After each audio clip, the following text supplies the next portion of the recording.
మేమేం తప్పు చేశాం మావయ్య? మా వైపు 4 వేలు చూపించడానికి మీలో ఏ తప్పులు లేవా? ఏమున్నాయి?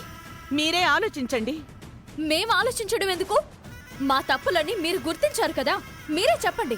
అక్షయ్ మీ కూతురని మీకిప్పుడో తెలిసినప్పుడు మీరు మాతో ఎందుకు చెప్పలేదు?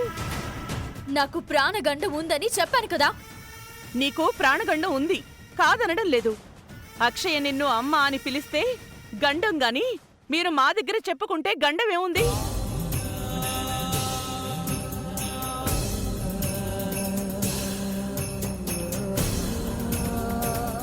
ఆ విషయం 10 మందిలో పెట్టకుండా మేము మనసులోనే దాచుకునేవాళ్లం కదా.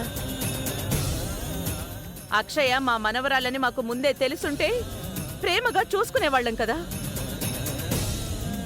ప్రాణగండం తొలగిపోవడానికి మా వంతు ప్రయత్నాలు మేము చేసుండేవాళ్లం కదా. నిజం దాచి తప్పు చేసింది మీరు. నిర్ణయాలు తీసుకుని తప్పు చేసింది మీరు. ఈ విషయంలోనే కాదు, మీ ప్రేమ దగ్గర నుంచి, మీ పెళ్లి దగ్గర నుంచి, కడుపున పుట్టిన బిడ్డ వరకు చాలా చాలా పొరపాట్లు చేసింది మీరు.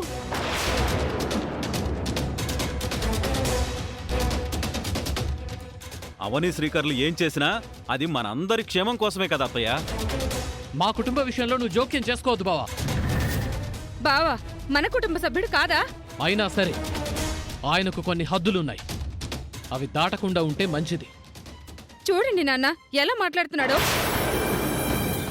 వాడన్న దాంట్లో తప్పు లేదమ్మా. ఎందుకే నిన్ను మధ్యలోకి రావద్దయ్యా స్వామి అంటుంటాను. పశువులు నయం, గట్టి తిని బుద్ధిగా ఉంటాయి. నువ్వు మాత్రం మా ఇంట్లో అడ్డమైనవి తింటూ బుద్ధి మాత్రం పెంచుకోవడం లేదు. అక్షయ పరాయమ్మాయిగా ఉన్నప్పుడు అక్షయ్ గురించి గొడవలే, ఇప్పుడు ఏంటి వారసురాలని తెలిసిన తర్వాత కూడా గొడవలే. మీ జాతకం అయితే అయ్యుండొచ్చు, కానీ మీలాంటి పాదం అయితే కాకపోవచ్చు. పాదం గురించి నువ్వే మాట్లాడాలి మరి. నీ పాదం మా ఇంట్లో పడిన తర్వాత నుంచే కదా మా ఇంటికి శని పట్టింది. మర్యాదగా మాట్లాడమని. అవని చాలా మర్యాదగానే మాట్లాడుతుంది. ఇంకాపండి.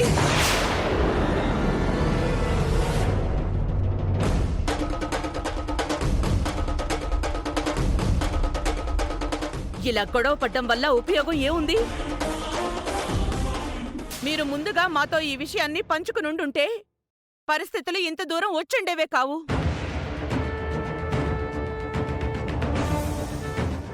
అమ్మావని, అక్షయ్ విషయంలో ఎంత బాధపడుతున్నావో మాకు తెలుసు.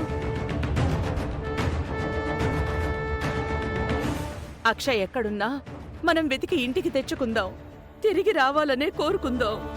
అమ్మవారు దయ చూపిస్తుంది, మన మొర ఆలకిస్తుంది. నువ్వేం భయపడకవని. అక్షయ్కు ఆ అమ్మవారి ఆశీస్సులు ఎప్పుడూ ఉంటాయి.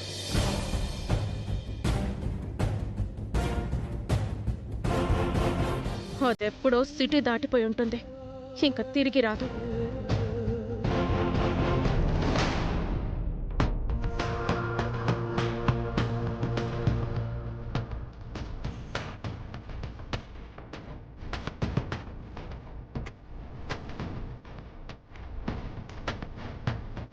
కోడళ్ల రూపంలో నేను కోరుకున్న జాతకం నా ఇంట్లోకి రాలేదు. మనవరాలి రూపంలో వచ్చిందని నీకు తెలిసినప్పుడు భద్రంగా ఇంట్లోనే ఉంచాలి కదా. మరి బయటికెందుకు పంపించేశావు? నీకిది న్యాయం అనిపించిందా? నువ్విలా చేయకుండా ఉండాల్సింది. మేము తప్పు చేస్తే నువ్వు సరిదిద్దాలి. అలాంటిది నువ్వే తప్పు చేశావు. దీనిని ఎవరు సరిదిద్దుతారు?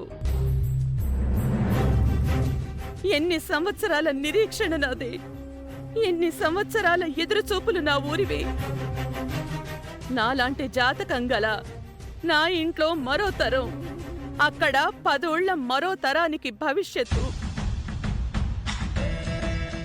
అలాంటి మా మనవరాలికి మా మధ్యనే అన్ని అవమానాలు జరుగుతుంటే చూస్తూ ఎలా ఉండగలిగావమ్మా? జాతకాన్ని అడ్డం పెట్టుకుని మమ్మల్ని మోసం చేసిన నిహారికకు నా ఇంట్లో ఉండే అవకాశాన్ని కల్పించావు. మరి అసలైన జాతకం గల వారసురాల్ని ఎలా గడప దాటించగలిగావు? ఎందుకిలా పరీక్ష పెడుతున్నావు? నేను తట్టుకోలేకపోతున్నాను. ఇంతకాలం నా మనవరాలు నా కళ్ళ ముందే ఉంటే తెలుసుకోలేకపోయాను. అంతా నా చేతులారా నేనే చేసుకున్నాను.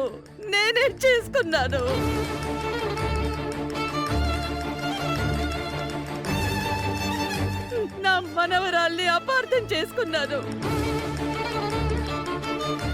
నిందించాను, దూషించాను. నా వలన జరిగిన తప్పుకు నాకు నేనే శిక్ష విధించుకోవడంలో తప్పు లేదు.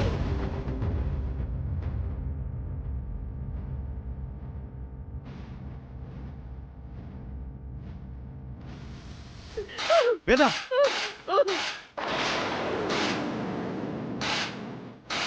అయ్యో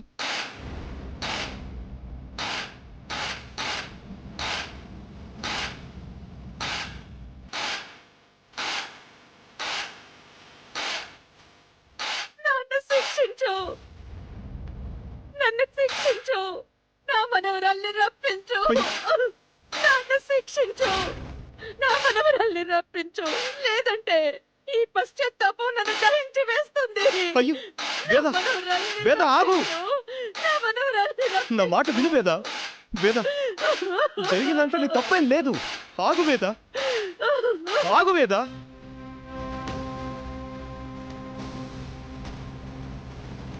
పది మందిని ఆపద నుంచి రక్షించేదానివి నువ్వు. నిన్ను నువ్వు శిక్షించుకోవడం వలన మనవరాలు ఎందుకు తిరిగి వస్తుంది చెప్పు? అలా వస్తుంది.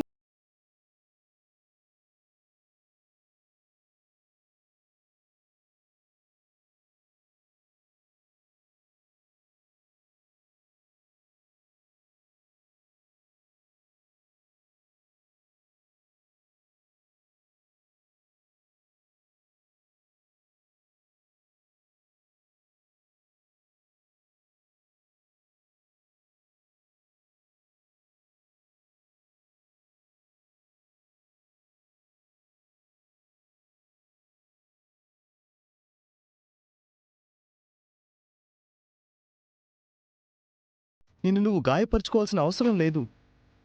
పెద్ద పెద్ద సమస్యల పరిష్కార భారం ఆ తల్లి మీద వేశావు. ఇది కూడా వేద్దాం.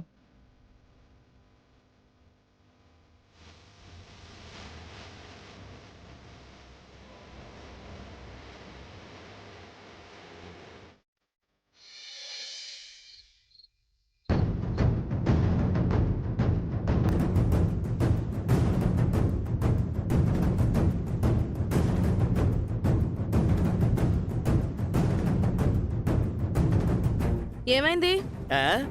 అమ్మవారి ముందు కూర్చొని ఎందుకు ఇలా చేసావు, ఇది నీకు న్యాయంగా ఉందా అంటూ అడుగుతోంది. ఎంత పెద్ద జబ్బైనా సరైన వైద్యుడి దగ్గరికి వెళ్ళిపోతే నయమైపోతుంది అన్నట్టు, ఎంత పెద్ద సమస్య అయినా అమ్మవారి ముందు కూర్చొని దేవి దీన బాంధవి నా మొరాలకించు అని 4 డైలాగులు చెప్పి ఒక పాట పాడిందంటే ఖచ్చితంగా జరిగి తీరుతుంది. ఇదిగో ఇప్పుడు అక్షయ్ విషయంలో కూడా అలాంటి ట్విస్ట్ ఏమైనా జరుగుతుందేమో అని నాకు చాలా భయంగా ఉంది బంగారం. అవని శ్రీకర్లు ఒకవైపు, అత్తయ్య మామయ్యలు ఒకవైపు, ఆటలో అరటిపళ్ళ లాంటి పెద్దిరాజు వసంతలు మరోవైపు ఈ ఇంటి బాలదేవత తిరిగొస్తుందని తెగాసలు పడుతున్నారు. పిచ్చివాళ్లలా ఎదురు చూస్తున్నారు. అక్షయ తిరిగి రాదు. సముద్రంలో మునిగిపోయిన పడవలు, ముంబై లాంటి మహానగరంలో చిక్కుకుపోయిన చిన్న పిల్లలు వెనక్కి తిరిగి రావడం చాలా కష్టం. మనకింకో ప్లస్ పాయింట్ ఏంటంటే తప్పిపోయిన వారినైతే ఎవరైనా వెతికి పట్టుకోవచ్చు. కానీ తప్పించుకోవాలనుకునే వారిని, కనిపించకుండా దాక్కోవాలని అనుకునే వారిని అంత తొందరగా పట్టుకోలేరు. మన దగ్గర నుంచి దూరంగా పోవాలని అక్షయ నిర్ణయించుకుంది కాబట్టి వెనక్కి రాదు. అవని తన వలన ఇబ్బంది పడుతుంది కాబట్టి అస్సలు రాదు. ఈ విషయంలో నీకు టెన్షన్ ఉంది కానీ నాకైతే అస్సలు టెన్షన్ లేదు. బంగారం, నువ్విలా ధైర్యం చెప్తుంటే ఎండాకాలంలో తల మీద ఐసు గిట్టలు పెట్టుకున్నంత హాయిగా ఉంది. నా కూతురు శౌర్యకు అక్షయ్ పోటీ తప్పింది కాబట్టి నా మనసుకు చాలా తృప్తిగా ఉంది. ఉండాలి బంగారం. నాలాంటి దొంగ మొగుడికి నీలాంటి కిలాడి పిల్లం ఖచ్చితంగా ఉండాలి. అందుకే మంది ముచ్చటైన జంట అయింది బంగారం.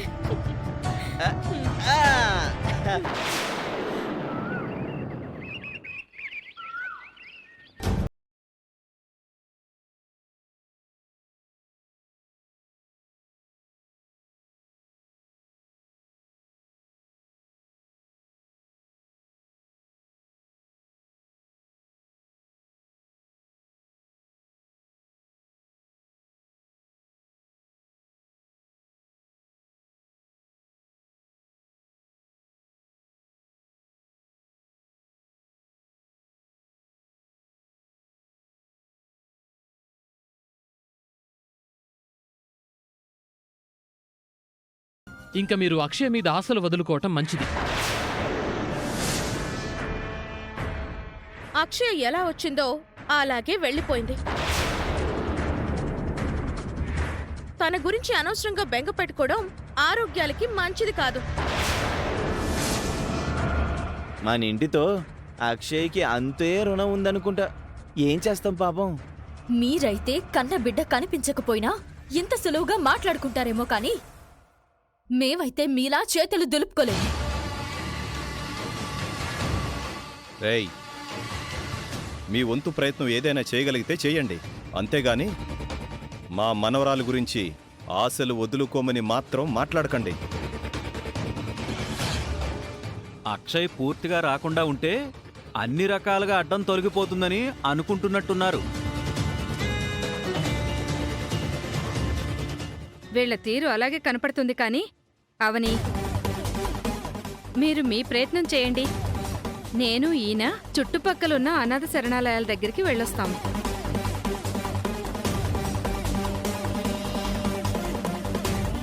అక్షయ 7 సముద్రాల అవతల ఉన్న వెతికి పట్టుకుంటాం. మేము కూడా వస్తాం, పదండి.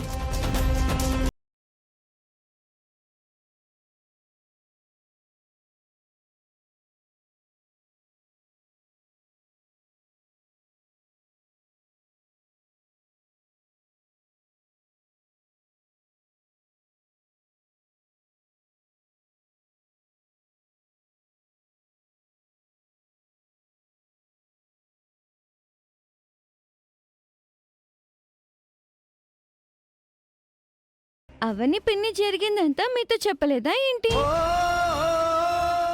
ఏమైందవని?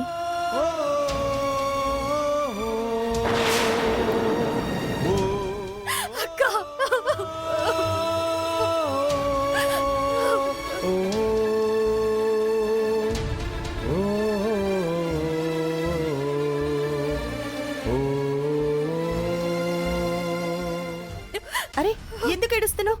ఏమైందో చెప్పు. నిన్నటి నుంచి అక్షయ కనిపించటం లేదక్కా.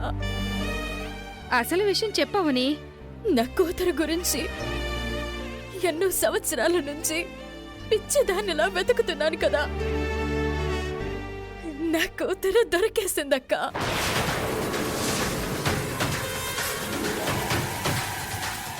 అవునా?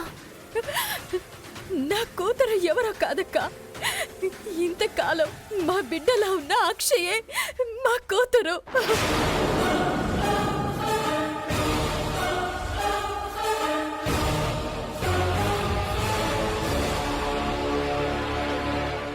ఏంటి? అవునక్క,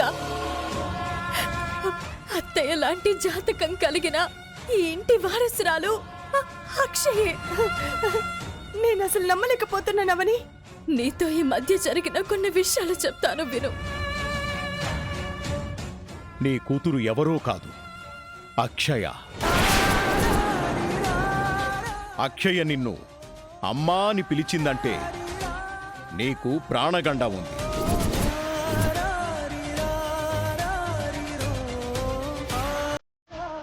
అక్షయ మా కూతురని ఎటువంటి భయం లేకుండా చెప్పుకోవచ్చు.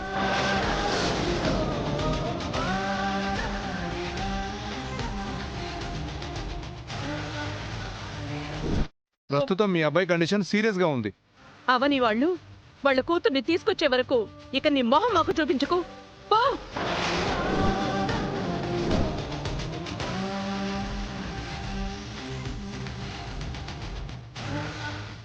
మేమెంతో సంతోషంతో ఇంటికి రాగా ఆ రకంగా జరిగింది. నిన్నటి నుంచి ఇద్దరం మంచినీళ్ళు కూడా ముట్టుకోకుండా బాధపడుతున్నాం. అక్షయ్ది అమ్మవారి అంశ సుజాత. ఖచ్చితంగా దొరుకుతుంది. మా మనవరాలు గురించి ఎన్నో కలలు కన్నాం. తీరా మనవరాలు అక్షయే అని తెలిసేసరికి ఇంత దారుణం జరిగిపోయింది. అక్షయను పట్టుకుంటాం, నెత్తిన పెట్టుకుంటాం, పల్లెటూరికి తీసుకుని వెళ్ళి అందరికీ పరిచయం చేస్తాం. ముందు ముందు అక్షయదే వేదవతి స్థానమని ప్రకటిస్తాం. ఇంట్లో ఉండి బాధపడితే ప్రయోజనం లేదు. పదండి వెళ్దాం.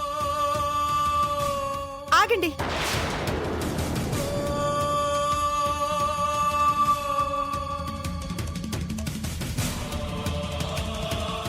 ఇన్ని రోజులు అక్షయ్య బయట మనిషి అనుకొని బయటికి గెంటేస్తూ ఉండేవారు. ఈసారి దొరికితే నిజంగానే మీరన్నట్టు చూసుకుంటారా? కళ్ళల్లో పెట్టుకుని చూసుకుంటామమ్మా. అయితే అక్షయ్ని వెతకడానికి మీరెక్కడికి వెళ్లాల్సిన అవసరం లేదు.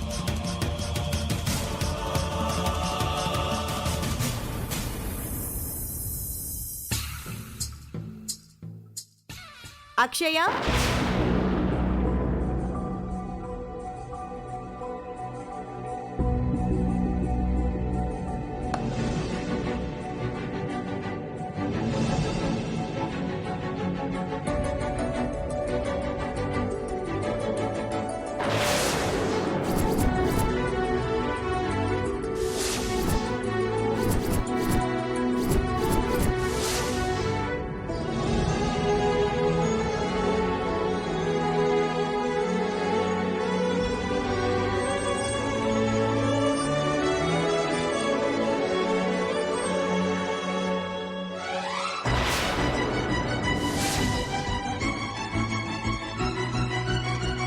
రామ్మా.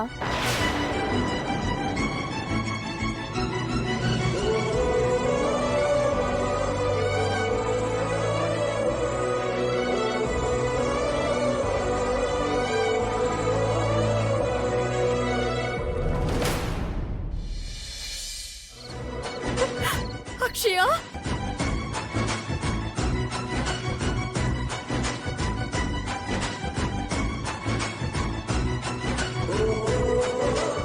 అక్షయ,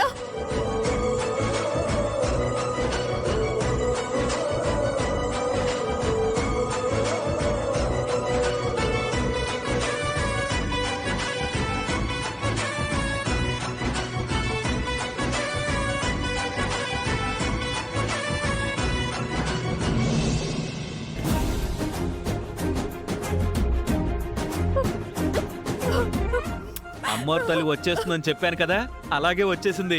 నిహారిక, కృష్ణ ఇప్పుడు ఏమంటారు?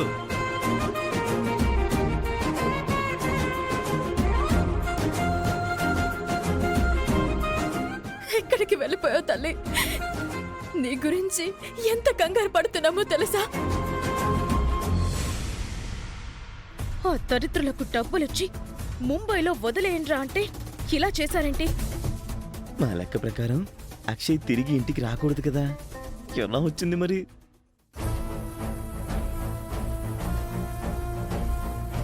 అక్షయ, అమ్మా ఎక్కడికి వెళ్ళిపోయావమ్మా? చూడు, నీ తప్పు లేనప్పుడు ఎదిరించాలి, ధైర్యంగా నిలబడాలి, నిందల్ని తొలగించుకునే ప్రయత్నం చేయాలి. దూరంగా వెళ్ళిపోతే ఆ నింద నిజమైపోతుందమ్మా. ఇంకా నాకు ఎదురు లేదనుకున్నాను. చెత్త మొహంది వచ్చేసింది.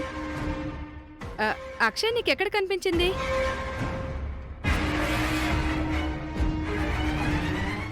నేను మా ఆయన గుడికి వెళ్ళొస్తుండగా రాత్రి దారిలో ముంబై హైవేలో ఒంటరిగా కనిపించింది.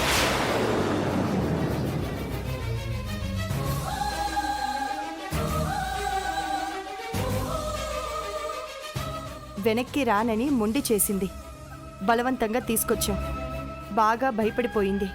అందుకే రాత్రి నా ఇంట్లో ఉంచుకొని ఇప్పుడు తీసుకొచ్చాను. నువ్వెప్పుడెప్పుడు వస్తావా అని ఎదురు చూస్తున్నావమ్మా. నిన్ను అపార్థం చేసుకున్నావు, నానా మాటలు అనేశాను, నన్ను క్షమించమ్మా. పెద్దమ్మగారు, మీరు నన్ను క్షమించమని అడగటం ఏంటి? ఇక నుంచి నువ్వు మమ్మల్ని అయ్యగారు అమ్మగారు అంటూ పిలవాల్సిన అవసరం లేదమ్మా. తాతయ్య అని పిలవచ్చు, నానమ్మ అని పిలవచ్చు.